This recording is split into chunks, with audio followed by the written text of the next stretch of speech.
Yeah, just good morning, and thanks everyone for being here. It's obviously a big day and a special day as we announce and name Phil Neville as the next head coach of the Portland Timbers. When we started this process, almost 10 weeks ago, and building out a profile for us, and what was most important to our club, it was apparent early on, and even more so the longer we went through that process, that Phil possessed so many of the attributes and qualities that we wanted in the next head coach. So I'm excited to be up here and to present Phil as the next head coach. Good morning, everyone. It's great to be here. First things first, I've got to say it's probably one of my proudest days in football to be named head coach of this great organisation. I was fortunate enough in the last couple of months to have many opportunities, many coaching opportunities to take, and from the minute I met Ned and Merritt and saw the city, saw the club, in my life I've always followed my gut, and my gut said straight away that I had to follow this dream of becoming the Portland Timbers head coach, and when I got the news that I was the head coach, I think it was the best news that I'd had. I've been here 15, 20 years ago with Manchester United on a pre-season tour, so straight away I know all about the city. I've come here managing a team in Inter Miami. When I landed on Monday morning, straight away it just felt like the north of England. The weather, the city, the tightness of the place, the people have been fantastic since I've been here, and it feels like home. I think the passion that this city has for football is incredible. I think there's no city like it in the world that supports their male and female team like Portland do. And I think that's what makes this city so special. I'm walking around the city yesterday. I think it's the first time I've been in an American city where people are wearing soccer shirts, people are wearing scarves, people are proud of their football club. So I can't wait to get started. And I think it's also important to address probably the statement that was put out last week by the Timbers Army. I think the big part of this city is the supporters, and I think the statement that they put out showed that this club cares about their people. In reference to the tweets that I made in 2011, I think I addressed these in 2019 when I was named the head coach of the England women's team.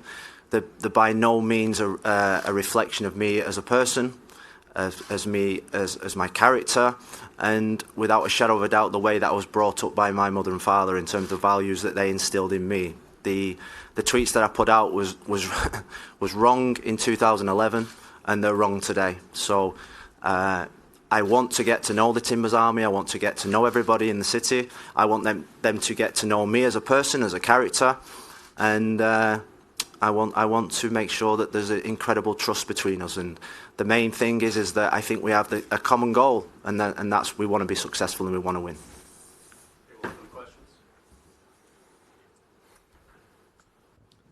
Ryan Clark, the Oregonian.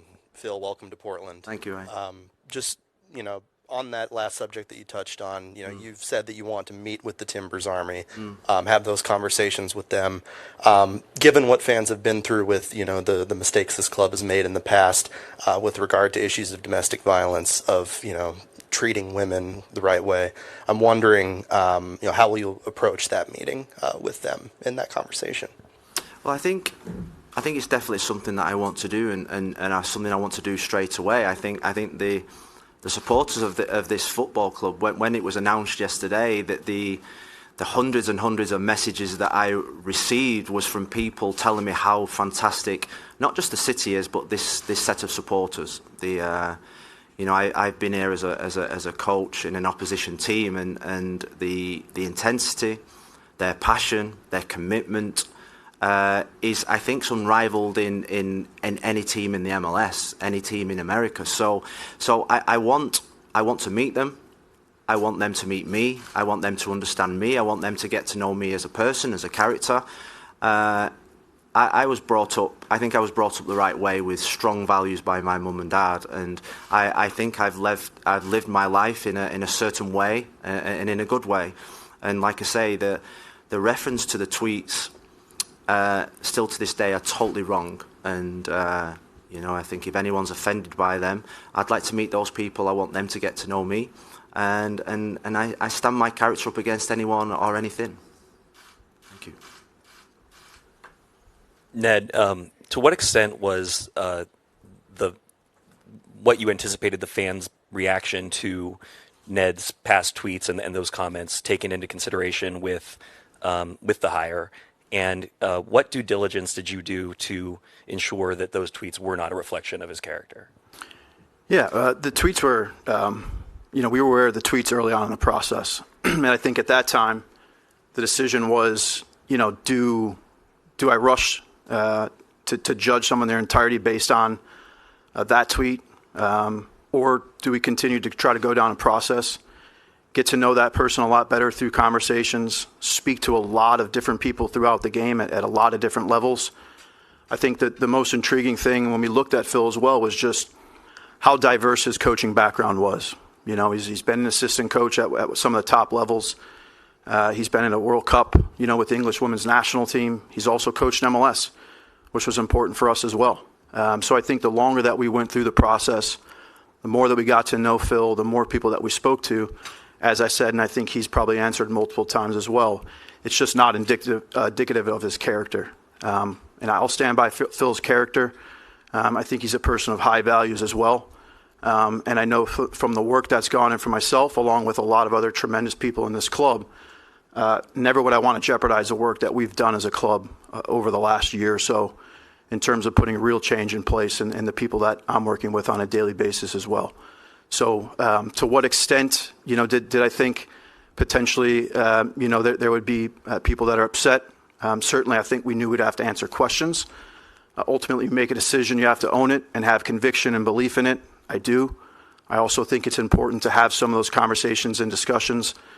And I'm a true believer that it's probably most productive done in a constructive manner. I think we'll have plans to do that. And I know I won't shy away from it, and I know that Phil won't either. Phil, over here. Adam Hi. Sussman, nice to meet you. You've worked in Spain, England. You mentioned the opportunities that arose before you took the Portland Timbers job. Maybe from a league as a whole, what attracted you to Major League Soccer, to working in it for a second time rather than somewhere else? Well, I think if you look at the destinations around the world at this moment in time, I think this is the place to be. I obviously started watching MLS soccer years and years ago when David first came out to the LA Galaxy, and then there were other English players, Steven Gerrard, Frank Lampard came out, Robbie Keane came out, and I became a big fan of the MLS, and then the opportunity came to work out here. And I think what I've seen over the last two and a half years is that 100% of every club in the league now has state-of-the-art training facilities, incredible stadiums. The finances that they're putting into the infrastructures of every club now is really elite. And I think you look at the signing that was made down in Miami, then it's only going to get bigger and bigger and better and better. And I think with the World Cup coming up in 2026 for the men, and in 2027 hopefully for the women in this country, I think football is going to be at the forefront of everybody's mind. And when I left my last job, the first thing on my list was to stay in the MLS, because of the growth, because of the development, because of the excitement, because of the incredible football that gets played now, and it can only get better over the next 3 or 4 years. And I think it's a real exciting time for American soccer. The national team, I think, has got some incredible young players coming through, and I think can be a major threat at the next World Cup. Thank you. Ned, hi. Hi. Given I was kind of wondering about the process, maybe how many candidates you looked at, and whether the controversies in the past and the culture in this club maybe gave you pause in selecting Phil, and was there ever an inclination on your part to go with maybe a safer quote unquote choice? Yeah, I think, we spoke to, and I spoke to, say 16 to 20, because there was many others. We took the approach early on, and some of that was also the timing of the decision to move on, to give us the appropriate amount of time to have a lot of conversations, including with some great head coaches that, knew from the get-go that they weren't going to be a candidate here, but I found it beneficial to speak with them, along with multiple general managers, and so on and so forth. I go back to that moment, early on when I was aware of those tweets. And as I said, I think the decision at that point was, do we just completely cycle out of that? Even though we could see that Phil's background and his experience, and his attributes fit a lot of our profile. It was clear early on in that process. But then I think it helped us go through maybe potentially a different level of due diligence and conversations that we had as well. I think that was helpful. I think it certainly gave me a better chance to get to know Phil, both on a personal level, both as a coach and a professional. And I think the longer that time went on, I felt more and more comfortable that Phil was the right choice for this club without question. I do point back to there's a lot of staff, technical staff on the business side. I work with these people daily. I know how much these people care about the club. Never would this decision be made if there wasn't full conviction that Phil is the right person, and he's the right person now. Hi, Amy Norris. Phil, given the history of the club from a playoff standpoint, we've failed to make the playoffs 2 years in a row. Saw some really impressive growth under interim coach Joseph Miles. I'm curious what you initially think you can bring to the team to elevate the style of play and to achieve our goal, as Ned was saying in the last press conference, to be at the top of the league for a few years and eventually make MLS Cup. Yeah, well, I think this club's history is about competing and winning and being at the top end of the table. And I think the last 2 years, obviously not qualifying for the playoffs has not been good enough for this football club. But I think what we've seen in the last 8 weeks in particular, since Miles took over, is we've got an exciting team, and we're not far away. But we've also got a lot of work to do, because each team in this off-season will improve, they'll strengthen, and they'll get better, and we know that we have to get better. But I see the foundations of this football club really strong. The foundations in the team, we've got some really, really exciting young players. There's a couple of players that I wanted to sign in Miami that I'm really excited to get to work to. So I think we've got a real lot of work to do. But I think we're closer than what we think, and I think with the foundations that are already in place, and I think that's really important. That was important in my decision to accept this role, is that I was coming into a football club where the foundations are strong. There's a solidity to the whole football club. There's people in this football club been here a long time, and I think that kind of investment, that kind of longevity breeds success. I was involved at a football club in Manchester United where we had one manager for 26 years. We had the same staff for 26 years. That kind of them kind of values are really important to me. So when I look, and I met all the staff yesterday and they've all been here a long time, I see the foundations are really strong.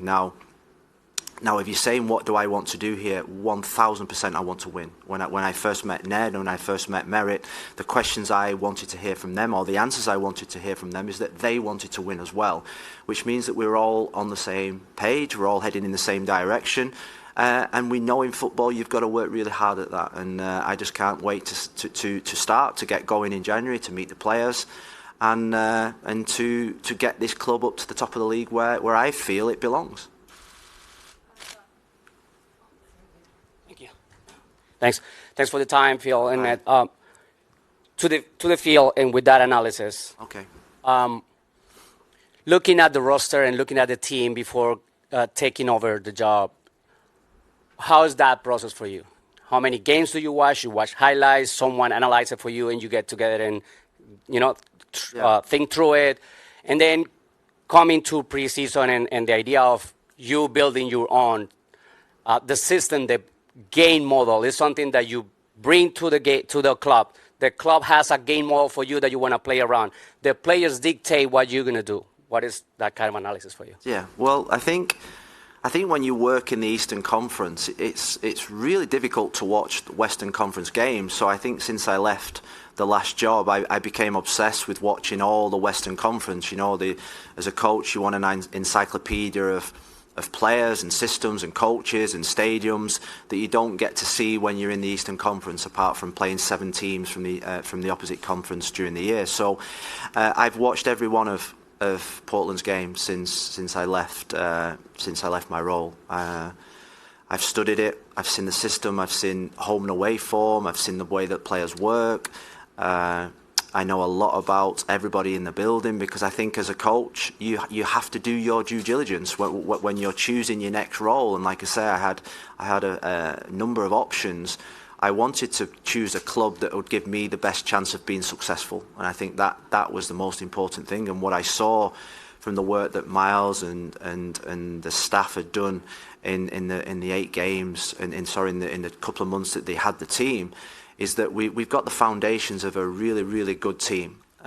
We do need certain qualities, we do need certain characteristics to make us into a team that would be a competing team for a top 4, a home playoff, to win the MLS Conference and the MLS Cup. That's where we want to be. So that's the hard work that now in the off-season, myself, Ned, and the coaching staff have to put the work in and have to make the big decisions and the right decisions to make sure that when we come back in January, we have the right playing staff in the building for us to be competitive, to be successful. And I think in terms of the way that I want to play, I'm an attacking coach. I want us to attack. I want us to entertain. I want us to play good football.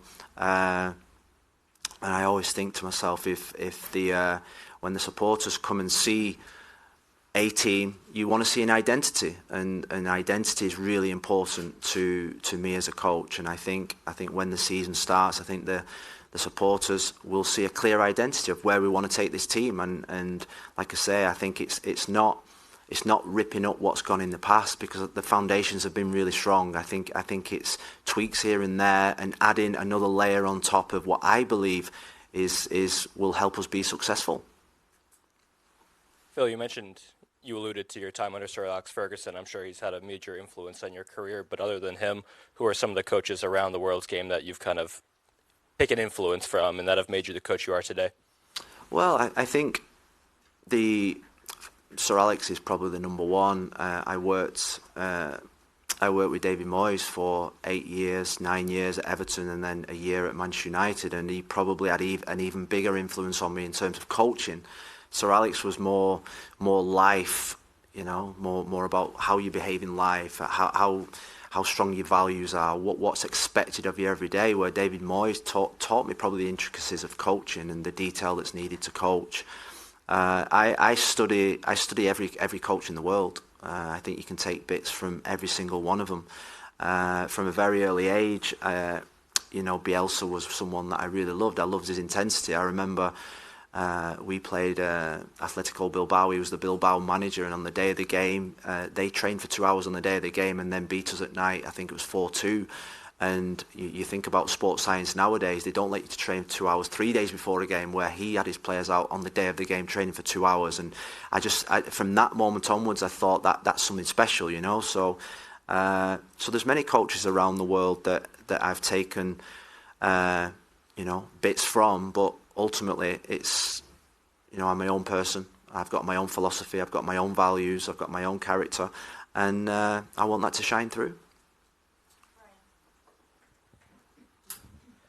Phil, just 2 questions for you. The first, obviously, the process, being able to speak to folks in this club. Who did you interview with in this process, and what were those conversations like?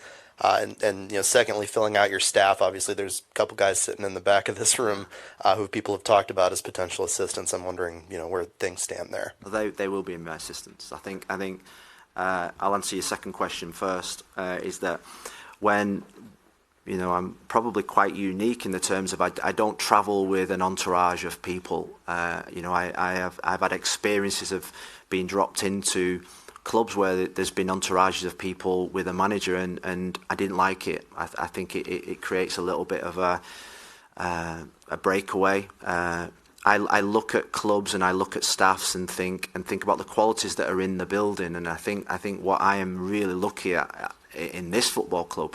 And obviously for the last 5 weeks, I've been part of probably the toughest process I've ever been through to get the job. Is that there are some outstanding coaches. Miles I wanted to take into Miami 3 years ago, and probably the biggest mistake I ever made, not taking him, because So, somebody recommended me, somebody from a friend in football, a friend I knew at Clemson, and obviously Miles went to Clemson. I couldn't get him out of there because I think they wanted $1 million for him at the time or something. that was a joke. And Liam, I think we've played against each other, and Memo is someone that's got great experience in the club. I like people with club experiences, people that have been here a long time, people that have coached here, played here, know the fan base, know the experience of the cities, that can help and guide me in aspects of things that I don't know. And I like employing people that will challenge me. I like employing people that probably in some aspects know more than me. So I think with the three guys that are sat at the back of the room, I think straight away, plus maybe one that I'm going to add to the staff, I think I'll have the best staff in the MLS without a shadow of a doubt in terms of experience and quality, and that's something that I'm really, really excited about. In terms of your first question, I think what the MLS have set up in terms of processes and protocols now is incredible. There's no sort of like jobs handed to you on a plate anymore. It's a case of you've got to go through strict protocols and processes, and the amount of calls and interviews and presentations that you have to do for jobs now means that when you finally get the job, you really have earned it, and the amount of time that's needed now to present and the background checks that go with it means that clubs now are in probably a better place to make the best decisions, and I think that's the right and only way to go about employing people. And in terms of the people that I spoke to, Ned and Merritt were the two main people that I spoke to. Later on in the process, once I'd got the job, I was introduced to Jack and other people around the club. But in terms of until I got the role, it was Ned and Merritt. Thank you.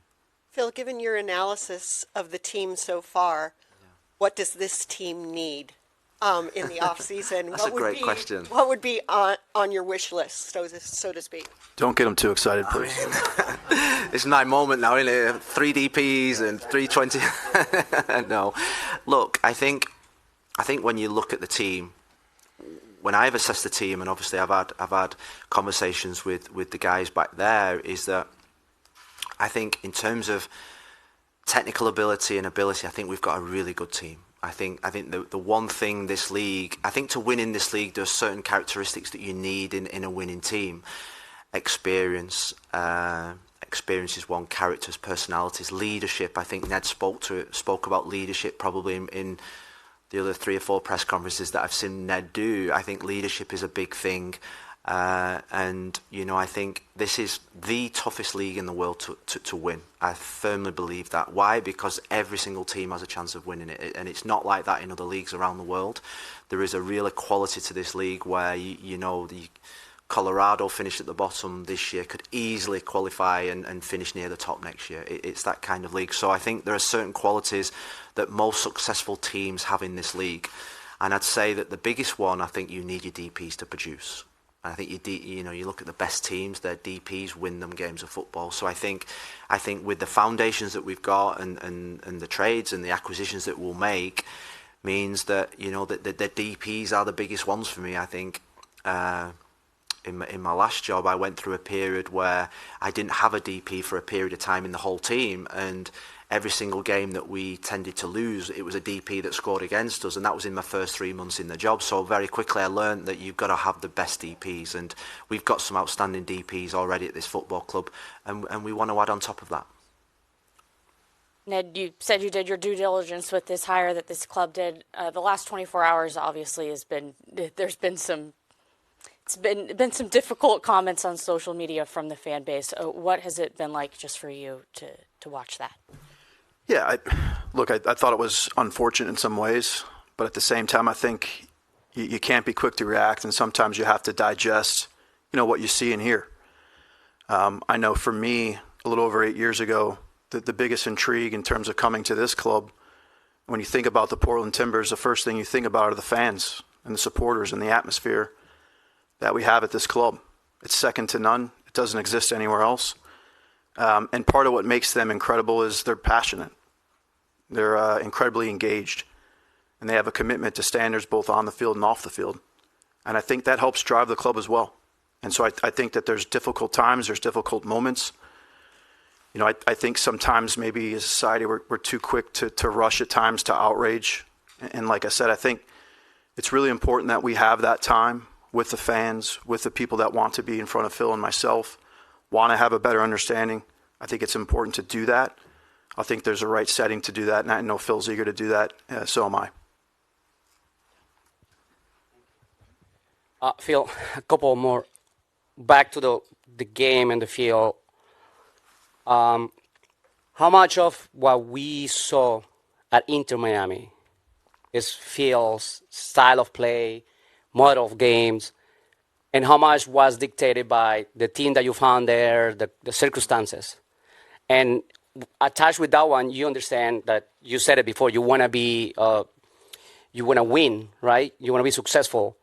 You understand that wasn't a really like good look at your job. That probably didn't leave you with a good flavor. Well, I think with being, you know, I love my time at Inter Miami. I think everyone knows the relationship I have with the ownership there. So I think from the very first day, I think being totally honest, it was probably impossible to win because of the sanctions that we received. And I'm not speaking out of turn because that's public knowledge to everybody. But I think the way I feel today is that I'm a head coach of the Portland Timbers, managing a team for the first time on a level playing field with every other coach in the league, because I've never had that since I came to the MLS. You know, the sanctions were the biggest sanctions that's ever been given to any given team, and I always say, and I said it to, because it was a question that it brought up in the process, is that finishing sixth with Inter Miami in my second season was probably the greatest achievement I've had in my footballing career, both as a player and as a coach. It was.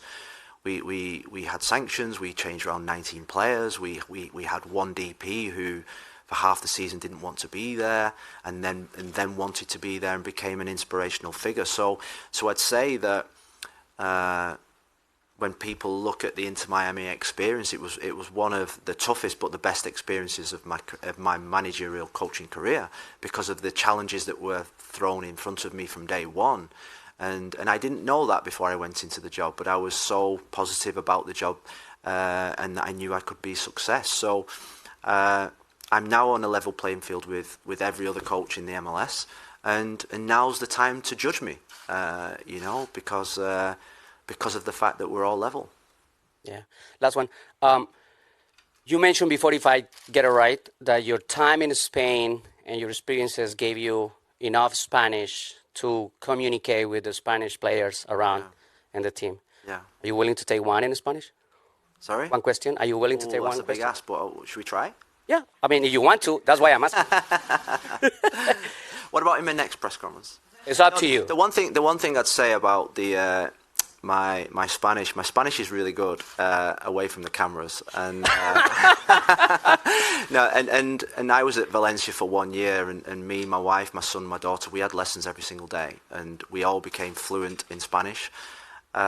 We stayed another 2 years. I committed to the family that I would travel backwards and forwards because I honestly thought that would be the biggest skill that I could add to my coaching and to my career, and to particularly my children's career and their lives. So I'm really confident speaker in Spanish away from the cameras, and when the cameras are off, I'll come and say hola to you, and communicating is no problem to me in terms of the players. We've got a strong Latino influence within the whole club, and communicating won't be a problem. It's probably one of the best things I've ever done. You know, I wasn't great at school because football was my main love and my only probably sort of like focus, but learning Spanish for the 2.5 years in Valencia has opened up many doors for me, and has allowed me to do the thing that's really important in any leadership position, and that's communicate to people with different skill sets, different languages.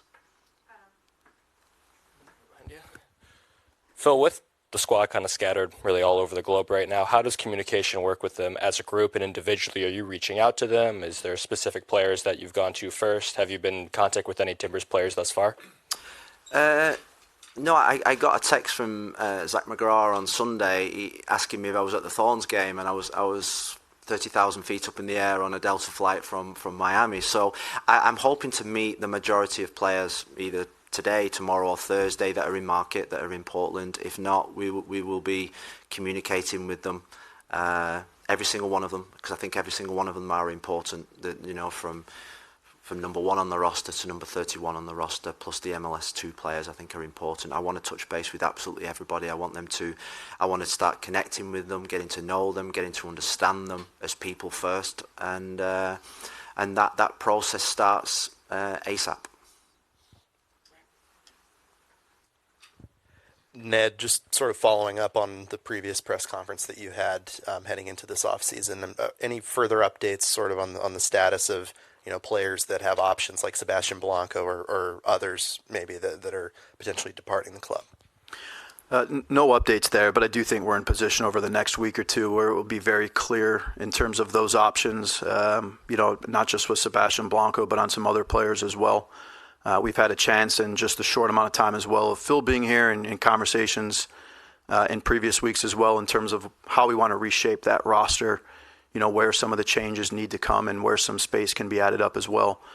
So I think over the next week or two, we'll be in position probably to make it pretty clear in terms of who will be back next season and who won't. Any last questions in the room? Thank you. Paulina with KPTV. I'll make it simple. You've spoken about the goals that you want for this team, which is to ultimately win. But now in the offseason, what's your first order of business specifically? Well, I think the first thing is I want to meet everybody in the club. I want to connect with everybody in the club. That's really important. I want to build relationships with everybody. I want them to get to know me and me to get to know them. And then really, I think when you talk about winning and the key ingredients to winning, I always think is recruitment. Recruitment is the biggest thing that we have to do in this off season to make sure that when the pre-season starts in January, then we're ready to hit the ground running. This team hasn't really started seasons that well over the last couple of seasons, so that's a big main focus. And I think if you get your recruitment done really early and really well, and you bring in the right people to get on the bus, then you can start the season really, really, really good. And but I think we have a saying in England about Rome wasn't built in a day. I think there's many steps now over the next 100 days. The first 100 days in your new job are the most crucial, and I think getting to know people, getting to connect with people, getting to understand people, and I think that's why I don't like bringing in my own entourage, because we've got a group of people that know the fabric of this club, that know the ins and outs of every single player, they know the strengths and weaknesses of everything that goes on. So we're almost ahead of the game in that respect, or I'm ahead of the game in that respect, because I can lean so heavily on the guys that are in this building straight away. And then it's all about getting the right players on the bus, heading in the right direction, setting a culture that's really important for us to be successful. And I think it would have been really wrong of me to be up here today and say we just want to compete, we just want to finish in the top 4, get in the playoffs even, and because that wouldn't be setting the bar where I want the bar to be set. I've come to this football club to win. I've come to this football club to be playing on December the 9th in the MLS Cup, because I feel as that's where this football club wants to be and needs to be, and particularly that's where these supporters want to be. I never forget the MLS final a few years ago when NYC came here, and I remember watching it at home thinking that is one of the best atmospheres that I've seen in an MLS game.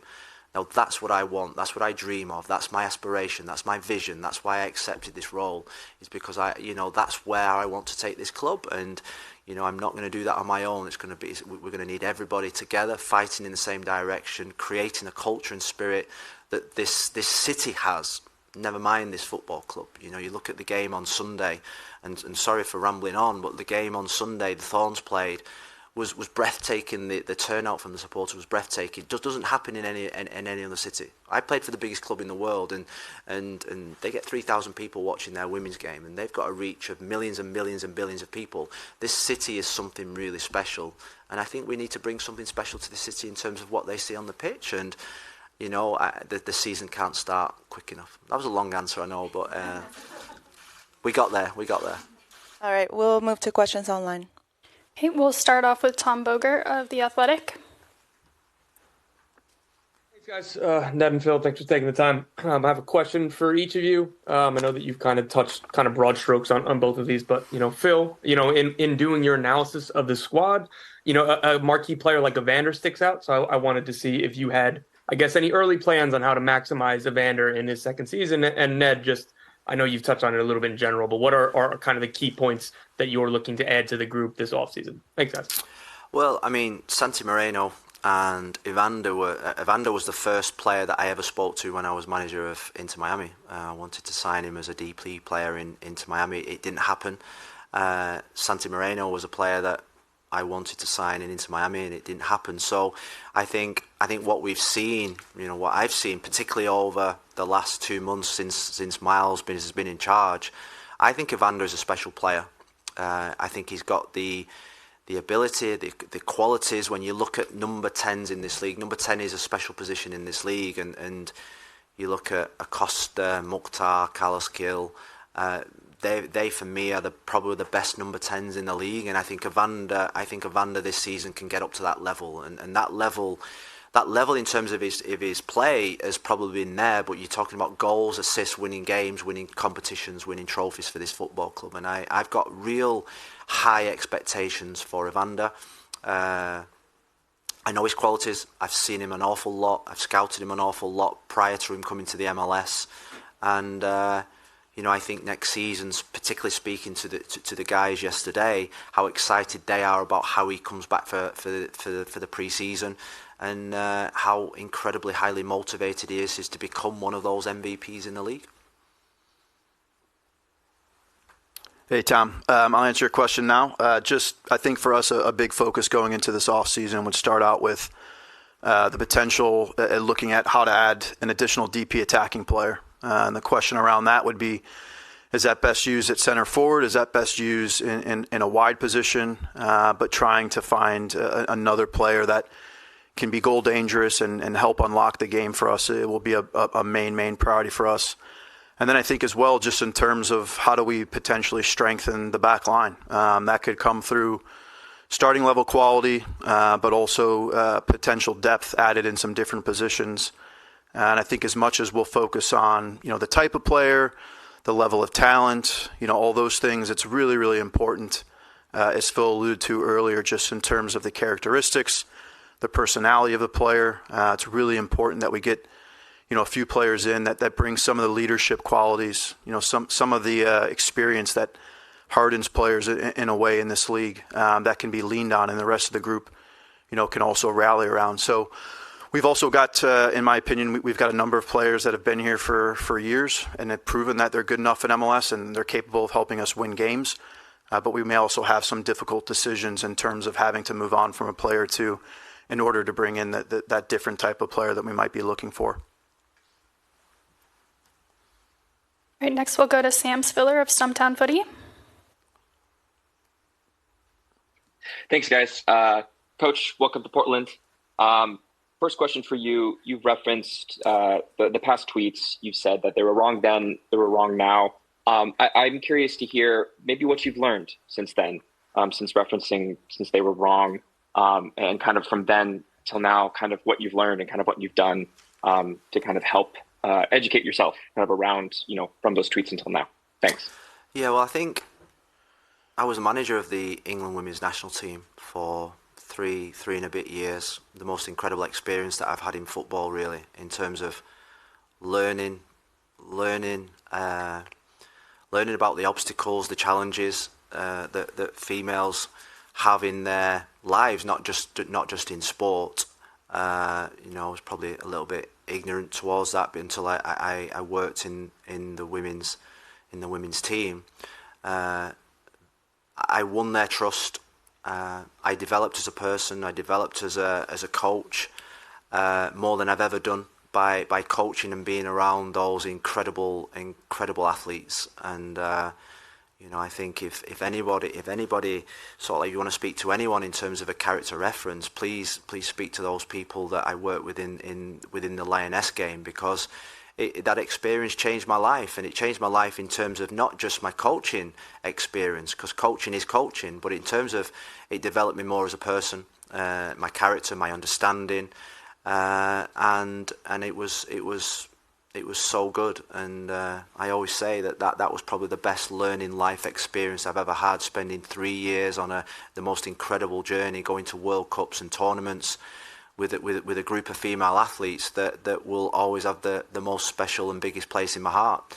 And I think I said in an interview yesterday, and I hope people don't just think it's fluff because I'm here, is that I will be watching all the Thorns games. I'm obsessed with women's football, and that's not here. I'm not saying that because I'm here in Portland and because of the things that have been happening. That is just who I am and what I do. So I think actions speak louder than words now. I've lived and I've been brought up in the right way, and without a shadow of a doubt, when I see those tweets that I put out, it doesn't it's not a reflection, but it also is not something that's me, and it doesn't make me happy. So thanks, Coach. I appreciate that. And one more follow-up. Talking about your time, with the English women's national team, with Inter Miami, what are some things that maybe you've learned from those experiences that you're hoping to bring to Portland? And maybe with those times, specifically with Miami, what are some things that maybe looking back you would like to maybe redo or maybe do a little bit differently at this time? Thank you. Well, I think when you leave a job like I did in Inter Miami, that you take a period of reflection. You go through every kind of emotion. There's the anger, there's the frustration, there's the sadness, there's the understanding, and then you go through a big reflection. And I'm a person that loves to sort of like reflect on how I can be better as a coach. And there was things that I could have done better into Miami. I could have probably demanded a little bit more. I could have asked for probably a little bit more. In terms of sort of like the two previous jobs, the Lioness job, we lost in the semi-final of the World Cup to the US, and I saw Becky Sauerbrunn a few weeks ago, I think, and the smile on her face was painful because of that game. We talked about that game, and that game itself will stay with me for a long time. I thought we were so close to winning a World Cup. We came up against I think the greatest probably US women's team that's probably ever been, and there's probably people in this room that'll challenge me on that, but I think that team was at its peak at that time, with players in every position that were world class, probably the best in their positions in the world. And so that was a big disappointment. But in terms of sort of like the experiences as a coach, and the guys will tell you at the back, every day is a learning experience. Every job that you go through is a learning experience, and every job that you go through is slightly different. And you can't just copy and paste each job. You take learnings from one job to another in the different experiences that you have. And that's what I've done through the real diverse coaching jobs that I've had in my career. I didn't want to just do the norm. I wanted different challenges. And when I left the last job, I never forget my wife looking at me and she's saying, we're not just going to move up the road here. You're going to do something a little bit different. And I did. I moved to the furthest point of America away from where we lived. And, but that's what I enjoy. I enjoy a challenge. And I see this as one of probably the biggest challenges that I've ever had. And, I think when you're in a space where your belly's got those little butterfly feelings and you're feeling a little bit nervous and you're not sure, I think that's a real good place to be. That means that you're out your comfort zone. I think that's the place where I feel as if I'm at my best. Last question from Tiago at MLS Brazil territory. Good morning. Welcome to the Portland Timbers, Coach Neville. I know you've already talked a little about him, but I had to ask. I believe you have already analyzed the squad, but I want to know what your vision is for the Brazilian midfield Evander and what his role will be in this team. Do you think he can compete for the MVP next season? Is that Evander? Oh yeah. Well, I think we touched on that. I think we touched on that before in terms of my feelings and not just my feelings, the feelings of everybody in this football club. How important that Evander is to this organisation. I think when you move countries, there's always an adaptation period. But what I saw in the games that I analysed towards the end of the season, that Evander is a match winner for this football club. Whether that's in terms of assists or goals, And I still think there's another 15-20% to come from him, and I think that is the exciting bit. He's definitely not maxed out. I think what we saw last season was only just scratching the surface of where we can get the most out of Evander. And speaking to Miles and Liam yesterday, I think they're equally as excited about his growth and what he needs to do now in the off season to come back to compete. And when I say compete, it's competing against the Acostas, the Mukhtars, the Carlos Gils, the Carlos Velas. That's where we want Evander to be, in that group of players. You know, and the influence that they have on their organisations is massive. And when they play well for their organisations compete and win trophies. And that's where we're going to take Evander. Okay, we're going to wrap it there. Thanks, everybody. Thank you, guys. Thank you.